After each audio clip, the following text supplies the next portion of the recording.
মৃত্যুর খবর জানেন আমার আল্লাহ।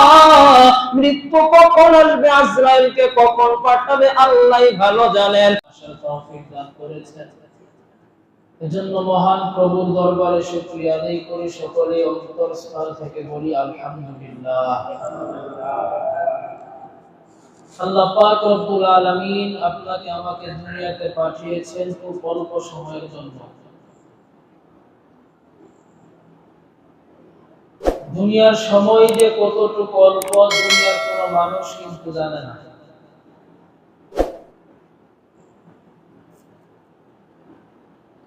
দুনিয়াতে কে কতদিন থাকবে, কে কখন মারা যাবে, দুনিয়ার মায়া মহব্বত কখন ত্যাগ করতে হবে, দুনিয়ার কোনো মানুষের জানা নাই। দুনিয়াতে আসছি খালি হাতে, যাব খালি হাতে।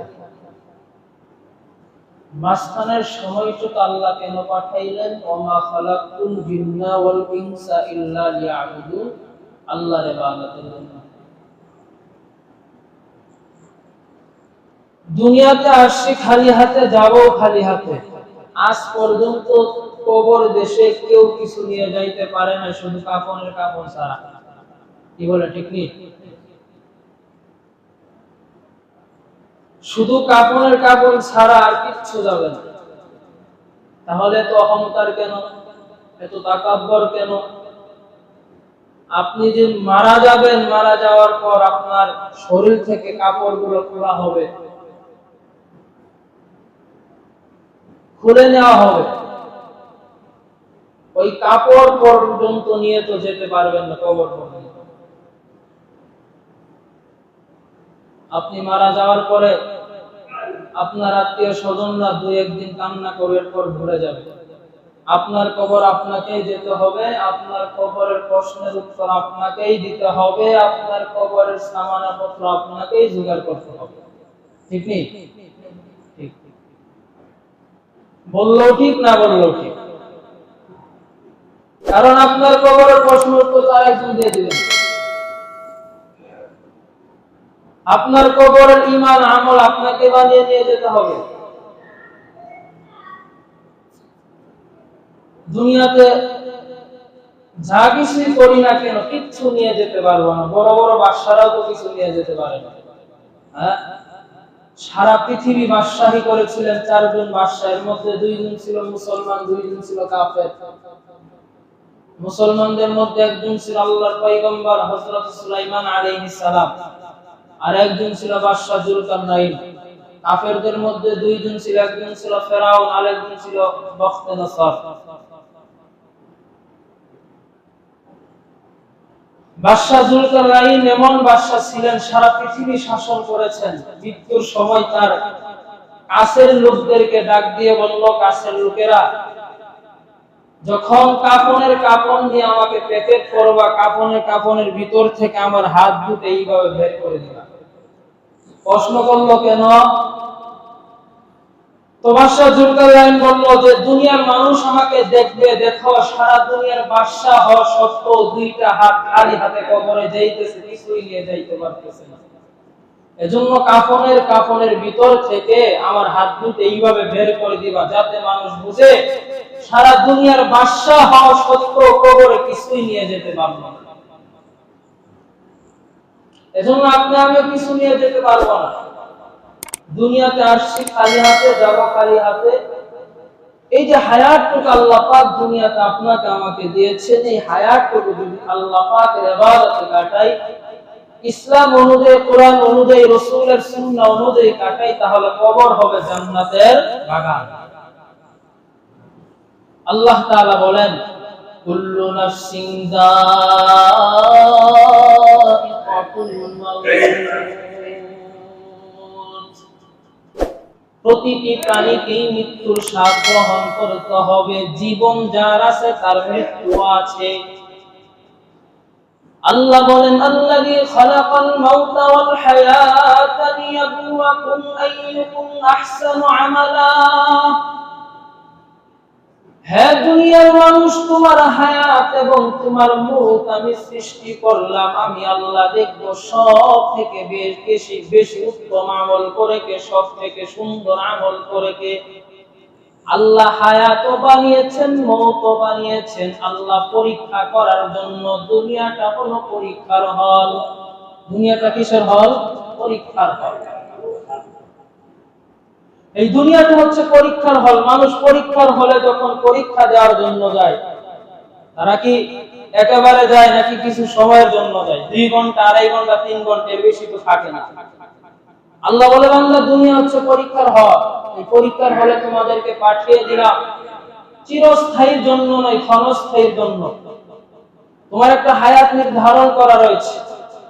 যখন হায়াতের সময় শেষ হয়ে যাবে, আজরাইল আলাইহিস সালাম সামনে উপস্থিত হয়ে যাবে। একটা সেকেন্ডের জন্য আগাইতেও পারবে না, পিছাইতেও পারবে না।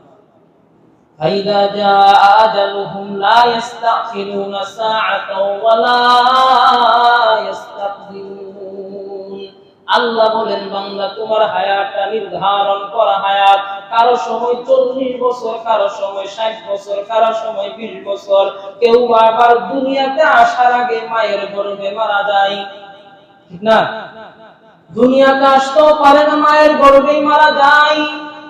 ও বান্দা, অল্প হায়াত দিয়ে তোমাকে আমি দুনিয়াতে পাঠাইলাম। তুমি যেই হও আর যাই হও না কেন, তোমাকে মৃত্যুর স্বাদ গ্রহণ করতেই হবে। তুমি বড় লোক হও আর ছোট লোক হও, ধনী হও, গরিব হও, রিস্কাওয়ালা হও, ভ্যানওয়ালা হও, এমপি হও আর মন্ত্রী হও, সরকার হও, প্রেসিডেন্ট হও, প্রত্যেকটা মানুষকে মৃত্যুর স্বাদ গ্রহণ করতে হবে। প্রত্যেকটা মানুষকে মৃত্যুর স্বাদ গ্রহণ করতে হবে। চাই সে যে ধর্মের লোক হোক না কেন, মুসলিম হোক, অমুসলিম হোক, খ্রিস্টান হোক, হিন্দু হোক, যে ধর্মের লোক হোক না কেন, প্রতিটি মানুষ একমত মৃত্যু একদিন আসবেই আসবে। মৃত্যু থেকে পলায়ন করার কোন সুযোগ নেই। মৃত্যু কখন আসবে আপনার আমার জানা আছে? মৃত্যু যে কখন আসবে আপনার আমার জানা নাই, তাই না? জানেন কে? আল্লাহ। মৃত্যু কখন আসবে আপনার আমার জানা নাই। ও মুসলমান, তাহলে এখনো কেন নামাজ পড়েন না? মৃত্যু কখন আসবে আপনার আমার যেহেতু জানা নাই, এখনো কেন গুনাহ ছাড়তে পারেন না? মৃত্যু কখন আসবে আপনার আমার জানা নাই, এখনো কেন রোজা রাখেন না? মৃত্যু কখন আসবে আপনার আমার জানা নাই, এখনো কেন কোরআনটা শুদ্ধ করে শিখতে পারেন না? মৃত্যু কখন আসবে আপনার আমার জানা নাই, এখনো কেন আল্লাহর হুকুম ঠিকমতো আদায় করেন না, রাসূলের তরিকা অনুযায়ী চলেন না? মৃত্যু কখন আসবে আপনার আমার জানা নাই। রাতেও আসতে পারে, দিনেও আসতে পারে, বিকালেও আসতে পারে, সন্ধ্যাও আসতে পারে। এখনো মরতে পারি, বাড়ি পর্যন্ত যাইতে পারবো, কোনো গ্যারান্টি নাই। মসজিদেও মৃত্যুটা হয়ে যেতে পারে। ও মুসলমান, এখনো কেন নামাজের দিকে আসেন না? আল্লাহ তো আপনাকে আমাকে বলে দেই নেই, বান্দা তোকে আমি মৃত্যু দিব 60 বছরের সময়, 70 বছরের সময়, 80 বছরের সময়। এই সময়টা তো আল্লাহ নির্ধারণ করে দেয় নাই। মৃত্যুর খবর জানেন আমার আল্লাহ। মৃত্যু কখন আসবে, আজরাইলকে কখন পাঠাবে আল্লাহই ভালো জানেন। এজন্য মৃত্যু আসার আগে আগে নবী বলে, উম্মতকে তোমরা মৃত্যুকে বেশি বেশি স্মরণ করো, কারণ মৃত্যু দুনিয়ার স্বাদকে মিটিয়ে দিবে। মৃত্যুকে বেশি বেশি স্মরণ করার দ্বারা আমাকে একদিন মরতে হবে, কবরে যেতে হবে। কবরের সামানা তাহলে আমাকে অবশ্যই জোগাড় করতে হবে। কবরের সামানা ছাড়া কবরে তো যাওয়া যাবে না। এই চিন্তা, এই ভাবনা যদি কোনো মুসলমানের ভিতরে আসে, বলেন তো সে নামাজ ছাড়া থাকতে পারবে? নামাজ ছাড়া থাকতে পারবে? যাওয়াতে একদিন মরতে হবে, কবরে যেতে হবে, কবরে প্রশ্নের উত্তর দিতে হবে, আল্লাহর সামনে দাঁড়াইতে হবে। তাহলে আমি নামাজ কেন পড়ি না? তাহলে এখন আমি সুদ কেন খাচ্ছি? এখনো বুফের টাকা হাতে কেন নিচ্ছি? এখনো বেপরদায় কেন চলতেছি? অন্যের হক কেন নষ্ট করতেছি? কারণ মৃত্যুর চিন্তা নাই। কি নাই? মৃত্যুর চিন্তা নাই। একজন মুসলমান যখন মৃত্যুর চিন্তা করবে, আল্লাহর নবী বলেন, আকসিরু যিকরা হাদিহিল লাযাতিল মাউত, অধিক পরিমাণ মৃত্যুকে স্মরণ করো, কেননা মৃত্যু দুনিয়ার স্বাদকে একেবারে মিটিয়ে দিবে। দুনিয়ার মহব্বত অন্তর থেকে সরে যাবে। কিন্তু আজকে আমরা দুনিয়াকে মহব্বত করতে গিয়ে আল্লাহকে পর্যন্ত ভুলে গেছি।